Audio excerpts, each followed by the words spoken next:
We're going to continue tonight with our series in dealing with victory, and we are taking a different approach in our evening services so that our evening services tackle a lot more of the practical sides.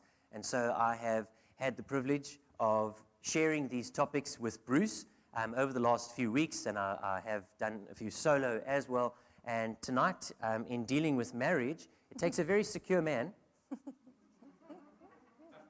to send his wife to come and speak on the topic. Might I just add, it takes a very secure man to invite his mother-in-law to come and speak on the topic of marriage. And so I would like to thank Sandy Willard for joining me here tonight. It's my pleasure. Sandy heads up our counseling ministry here at the church, and she does a large chunk of our counseling dealing specifically with marriages and relationships, as well as running the counseling course, which is a year and a half in now, since somebody reminded me it's less than 6 months to Christmas, since we're in July. And so that course has been running, and a lot of it deals with relationships. And so, Sandy, thank you very much for joining me here tonight. And I know that we've got a lot to discuss. It's not necessarily, strangely, a very difficult topic, but yet it is one that needs a lot of work and a lot of attention. Very much. And so tonight, I just want to start off by sharing with our listeners some of the principles of Christian marriage. And this is what I do in my pre-counsel session for every single wedding. I go through this little A5 pamphlet, and it's a little pamphlet that has been written by Dr. Bruce Willard. You know Dr. Bruce Willard? A little. And he has put this pamphlet together, which is a reduction of the book When 2 Equals 1. So both the pamphlet and the book are available in our bookshop. Please, you're welcome to take them. We won't charge, so those are available. If you'd like to give a donation, bless you. But please, do come along and get the information, because that's the most important part. Plus, I just told you I do give it to couples for free in any case. So it would be terrible if we charged you.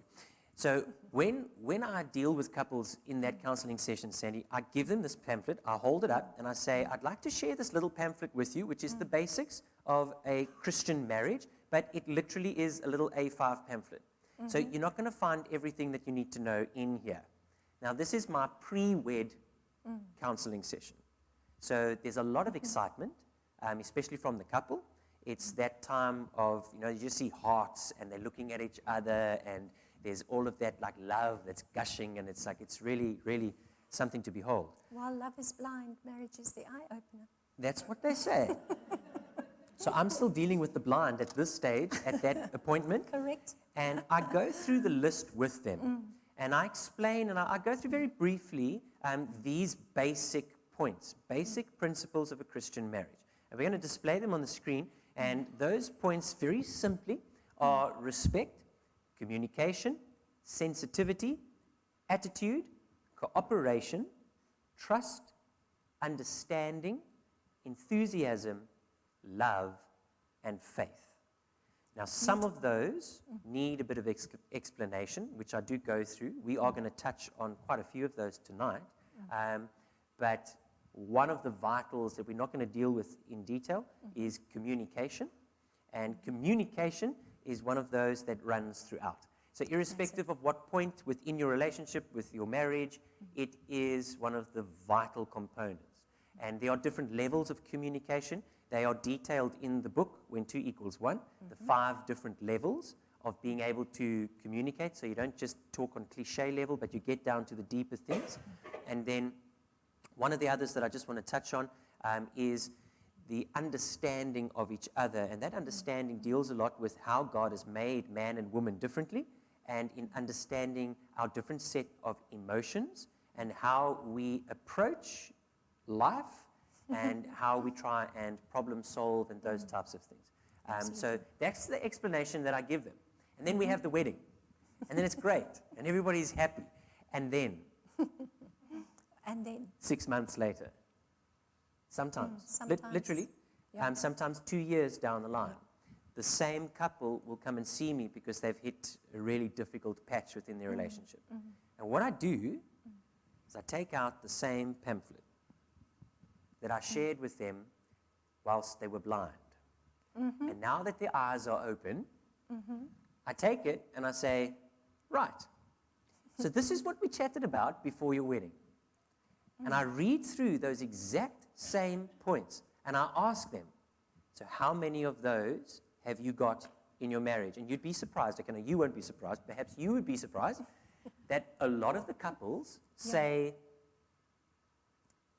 none. Not one. They haven't watered their plant. They literally haven't given it any attention whatsoever. And so the approach to marriage, the approach to a relationship, is one where I get married, it's done, now it must work. Yeah. And that approach doesn't work. Yes. So what we want to do this evening is we want to highlight why it doesn't work by looking at how it should work, That's it. and then understanding when it doesn't work, Yeah. how we can rectify it.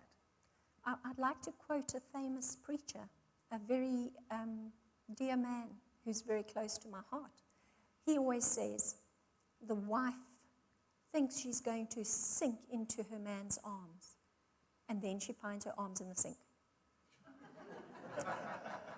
That is pre-marriage, post-marriage, and we all have the same desires, but we have no clue how to actually bring them about. So it's going to be super exciting. So Sandy, let's have a look at what the core principles are. So we want to touch just on 4 of them, but looking specifically at 3 of them. Right. And those core principles for marriage, we've built a little house. Yes. So that house, the foundation, because we're dealing with Christian marriage, the foundation is faith, and that often is the game changer. It helps a tremendous amount. So you've seen marriages that have pulled through, not because they Yes. have the other components, Yes. but because the faith Yes. component is there. I think the faith component is critical because it is the one denominator and the crucial denominator that allows you to repair broken pillars.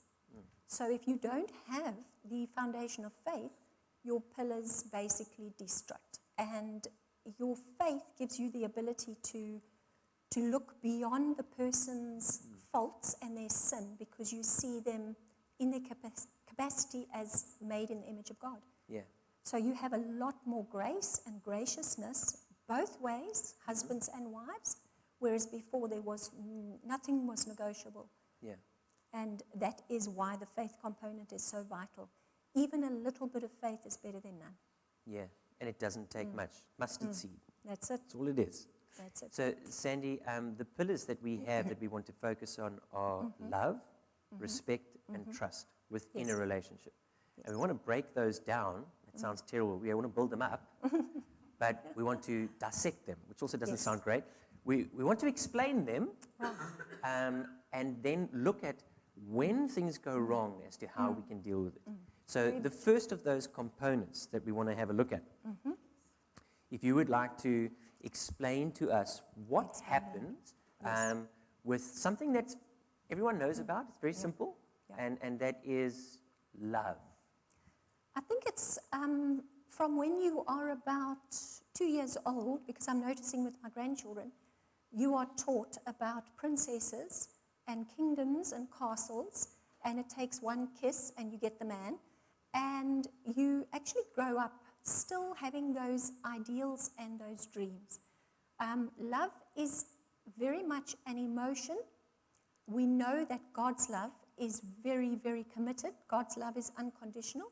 But as human beings, we tend to want to have love as unconditional, but it becomes conditional if you don't have the basis of faith. So your faith allows you to develop an unconditional love because you have a very good prototype, and excuse the reference, but you have a brilliant prototype to follow. God's love is unconditional. Therefore, if he's been able to forgive me as a sinner, then he would actually be able to work in the heart of those people around you that you love and yourself, because believe me, we have to take accountability for ourselves before we start pointing fingers. But with love being an emotion, Warren, it's very much a case of our looping system. That's what happens when you're newly married. You have tremendous ups, you have tremendous downs, you're discovering who your partner is, and unless you are building with the Lord as the third person in your relationship, that very pattern of turmoil continues. 1 minute you feel and you believe that you're absolutely on cloud 9 and you have married your prince and he is the best person that you could ever have and you are so ecstatic. And the funny thing is that it often doesn't take long. Many couples don't even get past the honeymoon before they hit the first low and they realize, hang on, he's human.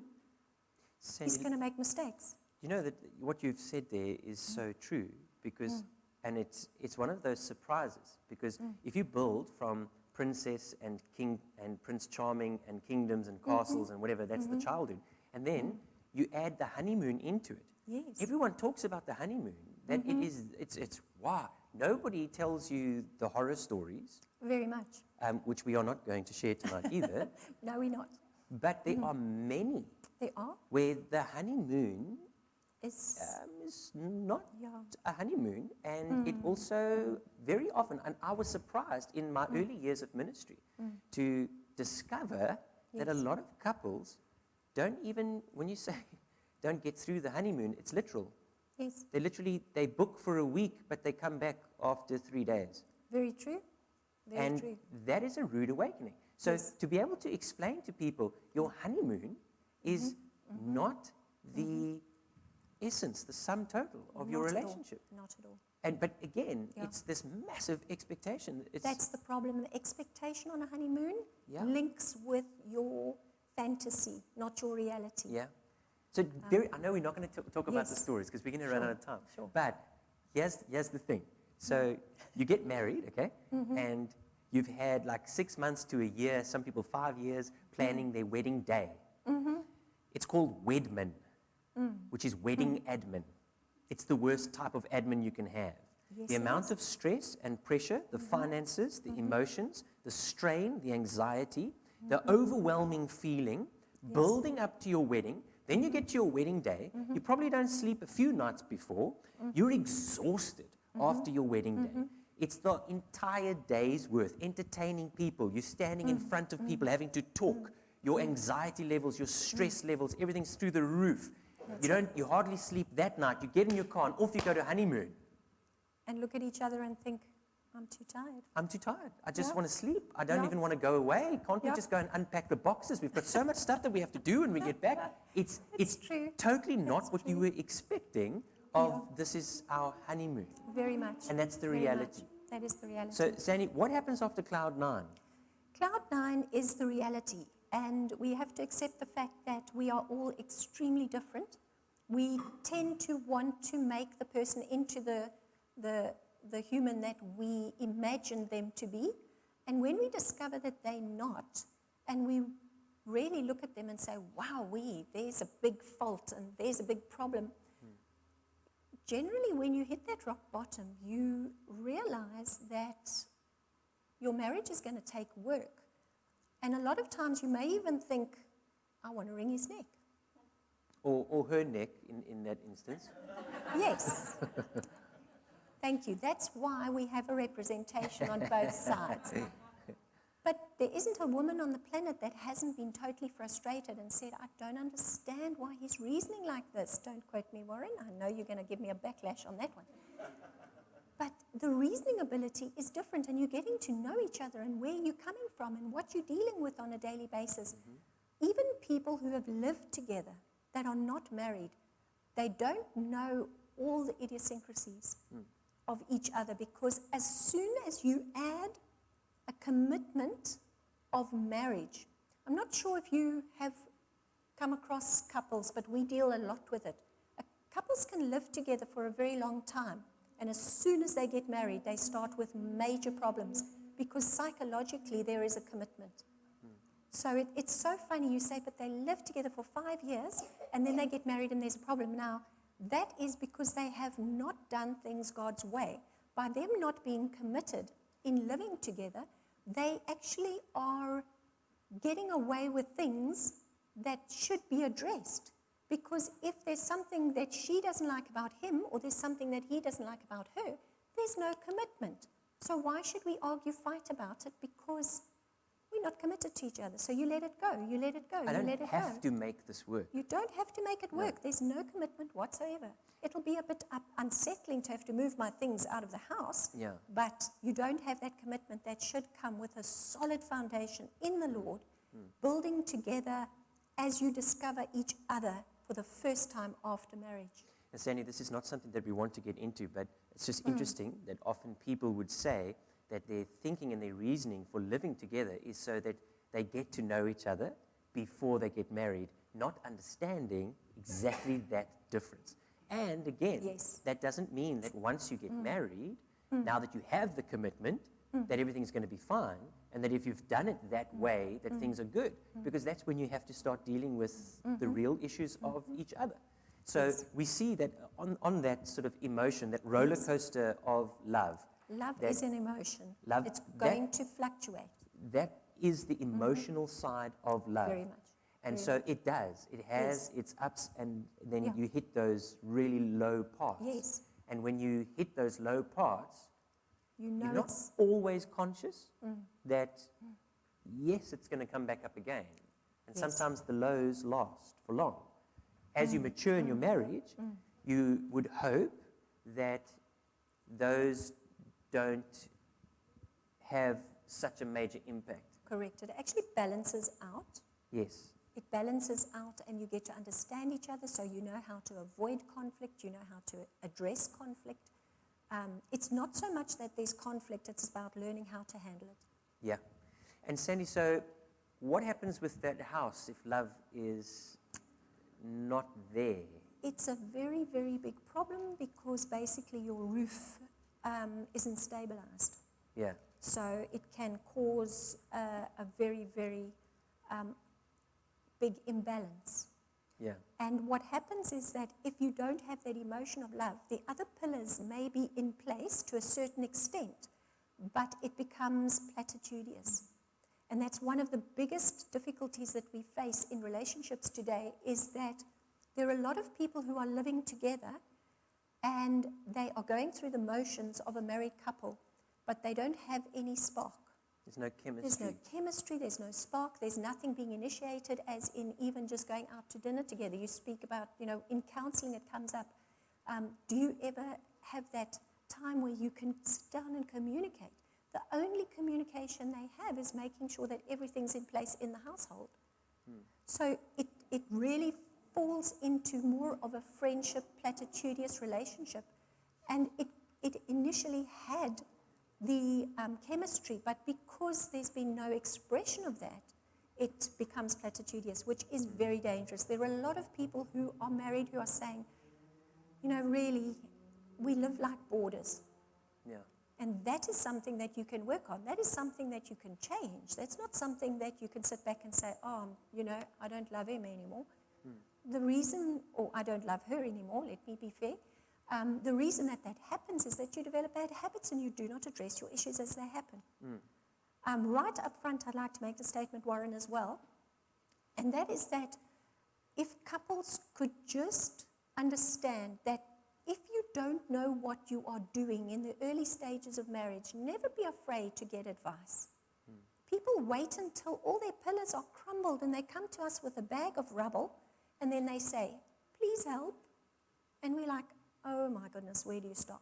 If they just came where you have those little imbalances and you have an argument that you know has gone beyond the boundaries of what it should go, you basically arguing is part of marriage. It happens. There isn't a couple on the earth that doesn't argue. Sandy, are you genuinely saying that relationships are not perfect? Right. Yes. No Because question. isn't that strange? How we seem to always want to project That everything's just fine. everything's fine. Yes. And we need to especially in our be, relationships. yeah, we need to be more honest. I believe that it's so important if your partner is doing something that you don't like and you speak to them 5 times, I would give it 5 times, you speak to them and they do nothing about it, that you sit them down and you explain that by them not respecting your request, it can be a minor request, but if they don't respect your request, it's going to ultimately affect your emotion, and your emotion is love. So instead of them getting home and you wanting to put your arms around them and say, doll, I've missed you today, it's so beautiful to see, I'm so happy, all you're thinking about is, he didn't take out the rubbish. Because you're angry. He didn't do what I asked him to do. He's disrespecting me. I asked him to actually pull the car out of the garage, and he just couldn't care less. There he went, off in his car. He didn't do it for me. He doesn't love me. He clearly doesn't care for me. And it may not be the case. And Sandy, I mean, the things that you've mentioned there, they might sound trivial. I mean, you've it's literally, the early stages. you've literally highlighted really, really small things. But it's That's amazing where it starts. at how many times those small things come up as Correct. major frustrations. And Very because they're not dealt with, and you Yeah. add them to the pile, and Add it them to- becomes a really big problem. So Chiseling away at the pillar of love. to be able to deal with them as they happen. Absolutely. So the next pillar that we have is the pillar of respect, and it's a little bit different to love. It So is. where love fluctuates and it sort of Yes. has this wave of highs and troughs, Yeah. respect doesn't follow that same pattern. No, we kind of getting into the more concentrated areas of a relationship. In other words, love can fluctuate, but respect is something that you begin to lose very, very slowly. When you start out, you put that person on a pedestal. And we're not only talking in marriage, we're talking general relationships. You start courting, you look at each other, you're seeing this person that you believe is your soulmate, your dream person. You know what that is? No, what? It's my best foot. Oh, you're putting it forward. Good There we for go. you. Okay, That's what courtship is. that's what it is, which is actually a big disguise. Yeah. It's a massive disguise. It's that, please let me make sure that I'm on time because I'm starting a relationship. And within 3 months to 3 years, that person never arrives on time anymore because they're disrespecting you. Why don't they arrive on time? Ah, it's just him. He will know me. He understands me. He accepts me. And those are the little things that build into much bigger problems. So respect is amazing because you start out with 100% respect purely because you don't know the person. Yeah. So you respect them and you care for them and you look up to them and they are the bee's knees. Otherwise, you would never, ever Entertain the entertain the relationship. relationship. If you don't have that respect, they're not on the cards. Those are the people that want to be in a relationship with you, Yes. but you don't give an You opportunity don't give to. them an opportunity. Because not even Yes. respect is there. That's so, it. Sandy, what are some of the things that you've found that are major respect dips? So where something happens Yes. where you lose respect for that person. Your first argument, it may be your first argument, but it shows a lot about a person's character because as soon as a person gets angry, they tend to lose control. When they are putting their best foot forward, they're in complete control of their emotions. When a person gets angry, you see a side of them that you didn't know existed. It can be a very curt statement. And I'd like to say that it's a curt statement. But in this day and age with relationship issues, it's crossing the boundaries of, instead of playing the ball, which is the issue, they start with a personal attack on your person. So they play the man, not the ball. And there are people that do that, and they don't stop. Every argument gets a little bit deeper and deeper and deeper until you have a couple swearing at each other, 4-letter words. And I'm talking about couples that come to church, couples that are, they're not living as worldlings, but they just feel that they haven't set those boundaries. They've crossed those boundaries. Every time a man or a woman swears at each other, I don't care whether it is a woman who's very emotional and can't really handle that, but even a woman swearing at a man, you are disrespecting their very core values. And if a man does that, you're going to lose respect. Can I step in there quickly, Sandy? Because a lot of Indeed you can. people use different vocab Yes. to what we are used to, and they don't view using bad language as such a big thing. So we understand the role of language within relationships, and just to drive it home, Yeah. it's not an issue of whether you use bad language or not. That's not the issue. As Correct. to whether Correct. you think that using four-letter words and cursing and even just derogatory and demeaning statements, Correct. whether you think that is acceptable or not within Yes. whatever conversations and friend circles Yes. and work and whatever you have. If that's how you live, Yeah. you might say, yes, but that's who I am. But then you didn't... Wait, sorry, I'm Got very it. sorry, wait. Got it. Yeah.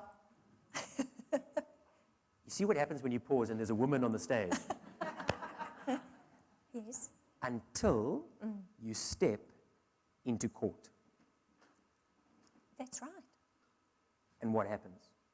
You watch your language. All of a sudden, your language changes. I was saying in the first 2 weeks of your relationship, you You don't will speak like that never. in your first relationship. Even if you do, even Yeah. if you've met each other and that's how you Yes. speak to each other, Yes. when you step into court, there is not a chance that you will address the judge like that. Why? Yep. Because there is a standard of respect that is required. And And the you know that. consequence. And there's the a consequence. And you know that. I love the consequence Yeah. because to me, if somebody speaks to me like that, it tells a massive story. It's not about the curtains or the jam jar that never got closed or the toothbrush that never got put away. If you are addressed in that manner, you have got a person who totally disrespects who you are as a person. So that respect, basically, it just starts going down. And then it levels for a while until your next argument. And then it drops. And it levels and it drops. And it goes along that pattern until they will sit in an office after so many years of marriage saying, I don't respect him. And you're saying, but why? Because if that level of respect drops and you don't set boundaries in place, those boundaries in any relationship are part of your foundation of your marriage. Certain things that you put into place. When we argue, we will not swear at each other. We will not walk out of the house. Because if the person walks away, you can't resolve anything. So we do not turn our back on each other. We can sit in silence. There's nothing wrong with that. But we will not walk out of that house. You can walk out of the room if it gets really bad, not a problem. But as soon as you've got people getting into their car, picking up their car keys and saying, well, to hoots with you, I'm going off, you technically are showing disrespect. If a child in high school is carded and they don't like what they're hearing, do they have a right to turn on the teacher and say, to hoots with you, I'm going off to my next class? Nobody accepts that kind of behavior. Why do we accept it in marriage? So you may not like me right now. You may think I am not behaving properly, but you will not disrespect me in an argument. And that brings such security in a relationship. Sandy, what are some of the things outside of that particular marriage environment that could cause respect to drop? So there are small little things. Yes. I think it is humiliating each other. Humiliation is a big thing because you can get a really, really good laugh out of a crowd based on humiliating your partner. And it's okay if it's not you. But if it is you, you're going to constantly feel like you are the buck end of every joke. And the more the people laugh, the more you actually do that to each other. And even if your partner is laughing with you, it doesn't mean that they are able to cope they are with not that. hurt and feel disrespected. Yes, very much. Language is a big thing. Humiliation is a big thing. Disregard. Treating your partner like they are not important in public. So there are a number of couples who they are married, but they don't ask, "Where are you okay, love? Are you fine? comfortable. That disregard is just going off and doing their own thing, talking to whoever they want to talk to and not considering their partner. If you say to your partner, do you mind, love, I'm just going to go and talk to these people, it's fine, there's not a problem. I mean, Bruce and I go to many, many, many functions. I mean, they're endless functions, and a lot of them are quite important ones. And he loves people. And it's just so beautiful because there isn't a time where he'll look across the room and he'll say, oh, I see so-and-so, I see so-and-so, I see so-and-so. And he can recognize people from 50 years back looking at the back of their head. True story. And it's genuine. I'm not using a hyperbole here. But he will always say to me, love, do you mind if I just go? And I'll be like, go right ahead.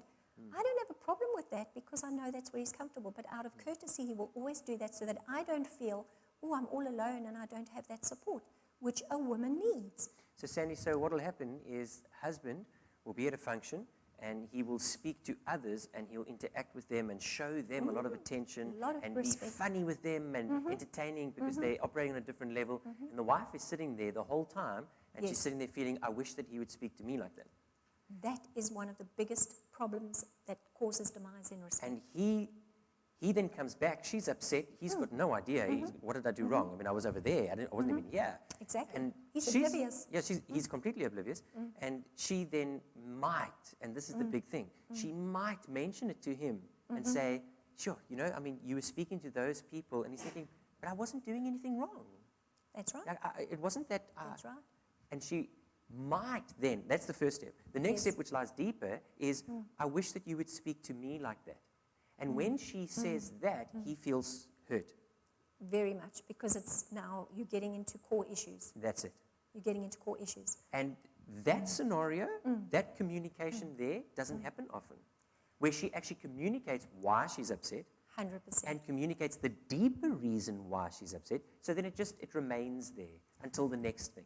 Yes. Until the next thing. And so that respect just gradually It does. It goes does. down. It's so funny because there are so many men in relationships and they are dumbfounded. They do not know why their wife hasn't spoken to them for 2 weeks. Yeah. They literally are, what did I do now? Yeah. Because they're not reading her and she's not communicating. And she expects, and by the way, I know this is going to go and be quoted out of context. Women operate in opposites. We really do. So do you mean that? I'm not sure. We do, because the thing is that when you're having a big argument and he may say, why did you do that? Well, then I'm just going to pack up and I'm going to leave. She's desperate for him to say, please, love, don't go. Please don't go. And he's like, let me get your suitcase down. Yeah. What she's saying and what she's doing is two different things altogether. She's playing the games that people play. People play games in relationships that are no different to what they played at the jungle gym. No different. And it's really amazing, Sandy, because as you're speaking, I'm putting myself in that scenario. So I'm thinking, if my wife had to say that to me, I'm just going to pack up my bags and leave. Literally, the last thing that I'm thinking is, no, please don't. I'm thinking, why would you say that? That's right. Why would you make that statement? So she's not going to get the reaction that she wants from me because I'm thinking about it differently. Yes. It's not necessarily because Yes. I want her to leave. Correct. It's because I'm trying to understand why Correct. she would say that, and I don't understand why. I want to jump to the screen here, Warren, with that. Yeah? Are we going That's to? us. Yeah. Great, that's us. That is the diminishing respect. Now, as it drops, you have an opportunity because you have a choice. You have an opportunity to address that. If we can have the next. There we go. If you don't address issues, you're constantly going to be on a decline because you're not fixing what's gone wrong. Are we saying that relationships don't have things that go wrong? There isn't a relationship on the planet.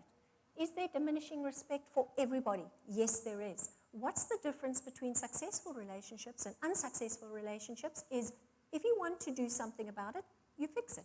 Yeah. If your car has got a flat tire, do you continue to drive with a flat tire until the whole thing is just a shell and completely broken? You go immediately, you refuel, you fix the tire, you check the air pressure. Please don't let me be quoted as well about linking the two. But you do something about it that is very practical. Next issue. And there's your rebuild of respect. You can't let it go down without rebuilding it. The only time that a couple will get to a point where she's walking out the door and he's saying, let me get your suitcase down, is because it's dropped right down with no rebuilding of respect. A simple discussion, not at the venue. We use the example, and there are thousands of examples we could use, but you're at this venue, you feel like you've been neglected, you see your partner treating others with tremendous humor, and it's like, yo, that's the person I married, but I haven't seen him for a couple of years. He comes back to the table and you want to address it. Then he is now feeling bad. Pride comes in. He feels like he's being treated like a child because he can't talk to who he talks to. All because you did it in public. There's a time and a place. When you get home, you say, love, I felt a little bit insecure there. I'm just not feeling comfortable. I don't really know those people. So next time, do you mind just let me hang out with you? And the husband will be like, she wants to be with me. There's only one person in that room that I want to be with. So it's you. You are my superstar. You're my hero. Can I hang on your arm? And he'll be like, come on, great, join me. The scenarios are so vastly different. So Sandy, that's a beautiful scenario that you've just painted there. Can I introduce you to something? You can indeed. Yes. It's not water. It's what happens at functions. If only people drank water at those functions. Yes. Because as soon as you add, and this has got to be one of the biggest components to relationship and marriage issues, it's not water, is alcohol. Yeah. Yeah. So as soon as alcohol comes into the picture, there's no ways. That's There's no ways that the woman is going to speak to her husband like that at the function when she's a little bit on her ear. Because the more he speaks to those people, the more something else is happening at the table. That's right. So that by the time he gets there, she's ready. Never argue or talk about things unless you're sober. Just, can you say that louder, please? Be sober if you're going to talk about issues, because you don't reason if you're not sober. Amen. Let that be one of the most important Only a principles. fool will argue with a drunk. That's it. Only a fool. And what happens when it's two drunks arguing with each other? That's a whole heap of fools. It's just really not a good situation. Very much so. Sandy, so if that respect pillar goes, again, you've got an issue with the home, with the life that you're trying to build, the marriage, because your roof is going to cave in. It and will we cave. understand that. So the final pillar, which is one of the biggest. So what we've done is we've looked at love, and we understand that love fluctuates. It's going to go up and down. So you can expect to have those ups and downs. Ultimately, you're looking for it to sort of level out. With respect, respect is going to step down, and you build it up again, and it steps down, and it's a work in progress. So respect, unlike love, you're not expecting respect to do this all the time. Nope. And then we get to the final pillar, Right. which is very different to the other two. It is. And that is the pillar of trust. Trust is something that when you enter into a relationship, you hand over a little bit more of your soul every single day. It's something that you never go in and just say, here it is. Okay? It's unlike love. It's actually something that is a slow process over a number of years. When you're newly married to somebody, you can love them and you can trust them in courtship, but you are learning to trust them in every way possible. The trust that we want to address tonight is not losing trust because he's a little bit late all the time. I don't trust him to be on time. He said he would do this. He said he would, and he didn't. He's been promising to fix the sink, and it's still not. So I have to do this, said that she would make supper tonight, yes, but she didn't. yeah, she didn't She leave a meal said in the my shirt would microwave. be ironed, but it's not. That's it. Yes. Yeah, she said she wouldn't be late when she went out. Yes. She did. but he should know better. Okay. What happens, those are little issues of trust. When the scriptures speak about a union of marriage, it speaks about two becoming one. That union, that unity, is not fomented at the altar. It is something that builds with trust. It is something that comes over a period of time. And I'm not talking about living together. I'm talking about a bond that happens between two people. And that bond between two people does not end in a divorce court.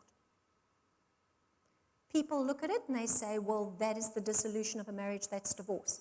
That bond can be broken during marriage. And trust is one of those amazing pillars that we would like to demonstrate. If I may glance across there. There it is. There it's not. It's gone. You either have it or you don't. There is a union that is broken if you discover messages from another man. Or woman. Yes. If you discovering messages, if you are caught in a relationship where you say, but it wasn't physical, I just was communicating. The scriptures are very, very clear. Adultery begins in the heart. It begins with young couples walking along the beach and the girlfriend being okay with her boyfriend looking women up and down in their bikini costumes. And the world says, that's okay. But when her husband of 10 years pulls out a magazine from under the couch that is strongly pornographic, she then has a problem. Why? No balance of values. If you are looking at a young girl in a bikini costume that is not your partner and you are admiring her figure, let me tell you, the way that the mind is created, why are you looking at that physical body? What is it? Is it just the physical body? No, it's much more. Just like with issues, there's a lot more behind the scenes. So then the women come for counseling and they're like, I've got this serious problem. And I'm saying, did you notice it in your courtship when you had to deal? Yes, we used to go out to restaurants and he used to look.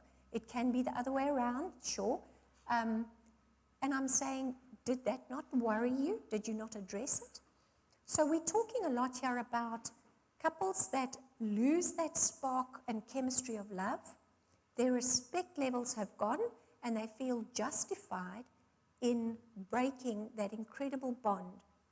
A man shall leave his father and mother, shall cleave to his wife, and the two shall become one. A woman will leave her father and mother and be united as one. When a couple get together in the unity of marriage according to Scripture, it's a soul union. It's not a body union, it's a soul union. And a woman, because of the way she's been created also, carries a tremendous amount of commitment, loyalty, dedication. I'm not saying that men don't, but there are a lot of men who are worldly, they're not Christian-minded, and therefore they have looked at women from a lustful perspective, not a deep love that is a committed love. In this day and age we live in, I have to say that it's both men and women. They literally have turned the whole pyramid upside down, where you should have your basis of God's love, then you develop a friendship, and then you actually develop a physical expression of love. And it comes to a point where you actually are able to express that to each other because you have the foundation of everything else. Now it's based on all the wrong things. So couples come along and they have now got a third party involved in the marriage. It's very, very difficult because the rebuilding on that particular issue is years and years and years. When we were talking this afternoon, I was just saying to Warren that if there is any form of infidelity in a relationship like that, it's a 2-year process because it's a 2-year grieving process. You grieve the death of the union you once had. It doesn't matter who you are. When there is betrayal in a marriage, you are grieving the death of a relationship. And you say, but I want to revive this relationship. You've got to work very, very, very hard to get it working again. You've got to work very hard. Sandy, 2 years is a long time. It's a very long time. 2 years is easy to say. Mm-hmm. 2 years is after 3 weeks. Why are you still asking me to look at my phone? Very much. After 6 months, you don't trust me to go out on my own with my friends. Mm-hmm. You say you're working. Could you explain why you were late tonight? Why? What's the problem? Yeah. Why don't you trust me? You know, it's like you should be over this now. You better get over it. What makes you think that I'm not at the office? Now, I think one of the big difficulties that I find within those situations is the difference between the victim and the person who has perpetrated. So the perpetrator and the victim. The perpetrator, it's done, it's over, it's finished, it's gone, it's in the past. I said sorry. Yeah. Yeah. What's the problem? The victim is seeing it completely differently. And it's so important, I think, in those situations. I don't know that it's always possible. But if the perpetrator can see themselves as the victim and understand Very that much. they are the one who needs to do all of the work, It's a consequence. I have It's a to consequence. continually reaffirm all the time. So I Very have much. to put myself, when I say they must see themselves as the victim, I don't want that to be misunderstood. They are the perpetrator. They are not the victim. But they must empathize with the victim. If I were in your shoes, what would I expect? I would expect that I would continually reassure you because you're insecure. That's right. Because of what I did. And so I have to approach everything that I do differently. Very. And If you I have to care do enough. that. If you care enough. If love and respect are If you there and you truly can build made a them. mistake, if you Yeah. truly feel that you really, there is no excuse, but if truly there's a, I nearly said legitimate, if there's a reason that happened and you truly are remorseful, you will put that time in. But unfortunately, it doesn't happen. It doesn't happen. It's that constant story of, listen, it's been 6 months now, you need to get over this. Yeah. And And it's not going Sandy, to happen. also the reality of that is, in most cases, you land up in a situation like that where trust is completely broken because of a long history. Yes. And it takes two to tango. You've let that respect drop. That's right. So You've it's not, there's no blame, there's no, No. yes, but you made me do it, or it's because of that. There There's no is no excuse. excuse. There's no excuse Not there, at all. but there are reasons. Yes. So, and those reasons have to be addressed, which is part of that process. Very, So very Sandy, much. if trust is gone, we're going to have a look at our little house now. What happens to trust? The roof- house is truly, it's broken. That's it. And then that's when everybody comes Yeah, and says, that's, yeah. okay, but in saying that, please, we Don't not come. don't not come. We If that's the implore case. you. We Yeah. implore you. Come in the early phases of marriage when you're still discovering Yeah. each other. It takes a lot of discovery. Even now, I mean, there's still things. I was actually, it's funny, we have a lot of laughs, Warren and I, because he knows Bruce not as well as I do, but he knows Bruce well. And there isn't, you know what, if there's something that I am annoyed by, I don't wait until I'm frustrated out of my mind. I wait until I'm very calm, and then I will say to him, okay, love, please don't put the yogurt container with the yogurt left and everything in the sink. Put it in the bin, okay? Please don't do that, because I hate having to come and work out what needs to be washed and what needs to be thrown away. Don't put your banana peels in the yogurt container and then put it in the sink. Okay? I can literally say that. And he responds. And he's very well trained. Not at all. There are things that I do, and I can honestly say that everything I'm talking about tonight, I have applied. I know it works because I've seen it work in relationships. I've seen couples start having discussions that they've never had in their 8 or 15 years of marriage where And they that's start the talking. communication that needs to run through But all of it. there's a lot of communication, Warren. It's just the wrong kind. Yeah, So communication is negative and positive. yeah. And sometimes you just want to ask the woman to just keep quiet and listen. Open your ears. And I think there's some verses that we need to end with that really, really sum up a very good remedy. Sandy, can I just, I'm not surprised, but we have run out of time because women do tend to talk more than men. So I'll take the blame. we knew that this was going to happen, and we are going to continue this next week in Victory in Marriage Part 2. But if I can just mention that when you're looking at the scriptures, there are only 1 or 2 passages that deal specifically with the marriage relationship. However, the principle of scripture is relationships. So it is It is. working on who you are in Christ, which benefits the relationship. So all of those principles add to the relationship, like being unselfish, caring for one another, thinking of others more than yourself, and all of those.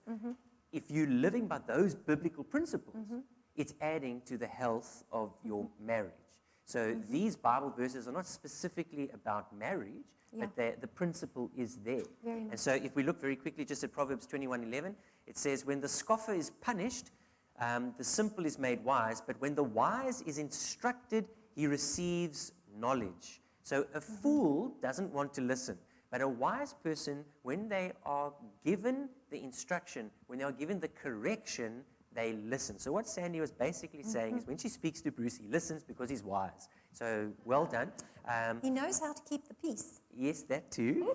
Proverbs 18 verse 13 says, he who answers a matter before he hears it, it is folly and shame to him. How often you are in a conversation and all you want to do is you just want to jump in. You're not You haven't listening. listened, but you want to jump in with what you think has happened and you end up just making it worse because then the person doesn't want to tell you.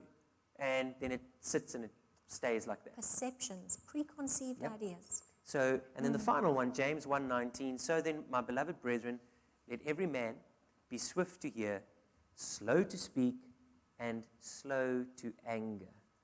And how many arguments can be avoided if you are swift to hear, listen first, wait before you speak, and let your anger simmer very quietly.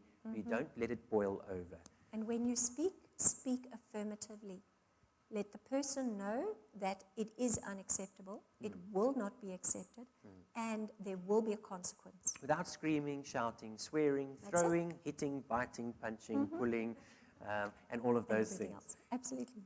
Sandy, and then next week, we just want to show very quickly what we're going to be covering next week because it's some really, really, really good information. Yeah, we covered the basics tonight. Yeah, and now next week, we're going to move into the actual nitty-gritties of the difference between man and woman and it's very how interesting. love and respect play a part in that. So if we can just have a look at the crazy cycle.